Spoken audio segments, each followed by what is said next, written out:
Thank you for visiting our channel. Please like, share and subscribe for more exciting food videos. Now, let's explore how to brew it step by step and serve it the traditional way. Turkish and Levantine influences. Travel north to countries like Lebanon, Syria and Jordan and you'll notice a softer, smoother take on Arabic coffee. Here, Turkish methods left their mark. Lighter roasting. Levantine coffee often uses a medium roast, creating a milder taste compared to the ultralight roast in Gulf-style Qahwa. Less spice, more subtlety. Cardamom is still used, but sparingly. Some brewers add a touch of cinnamon or cloves for complexity. Foam matters. Inspired by Turkish coffee, a layer of foam, K-make, is prized.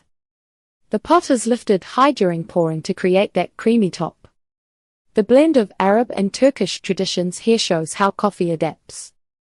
It's bolder in the desert, gentler near the Mediterranean. From spice levels to serving rituals, these regional twists prove Arabic coffee is anything but generic. Each cup carries the flavor of its home. Health benefits and myths about Arabic coffee. Arabic coffee isn't just a cultural staple, it's packed with surprising health perks when enjoyed in moderation. But along with its benefits, a few myths have brewed over time, blurring the facts. Let's separate truth from tradition. Health benefits of Arabic coffee. Antioxidant power. Arabic coffee's light roast preserves more antioxidants than dark roasts. These compounds fight free radicals, reducing oxidative stress in your body.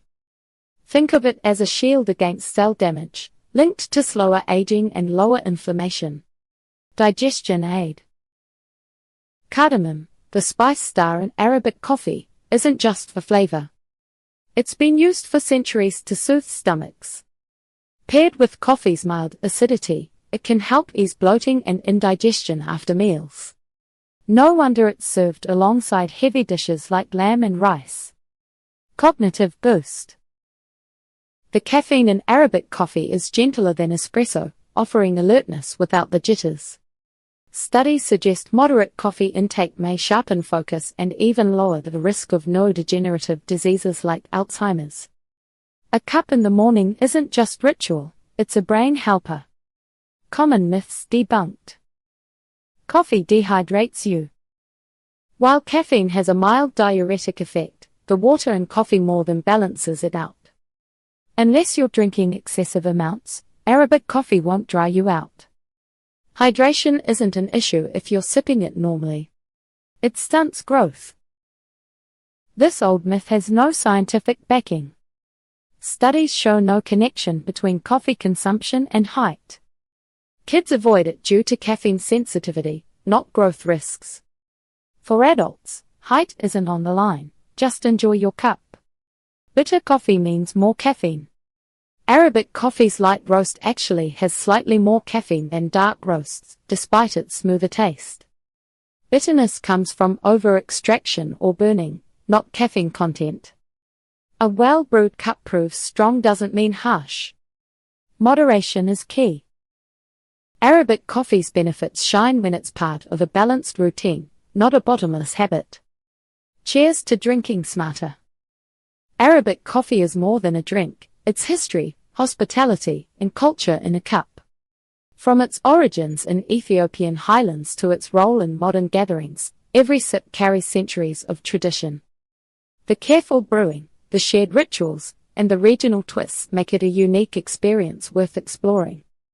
Ready to taste it for yourself? Try brewing a pot at home with cardamom and freshly ground beans, or visit a local Arabic cafe to see the ritual in action. The first time you hold a finjan, you'll understand why this coffee isn't just consumed, but celebrated. The next time you watch this video, you'll remember, Arabic coffee is more than a beverage. It's a bond that bridges generations. Thank you for watching. Please remember to like, share and subscribe.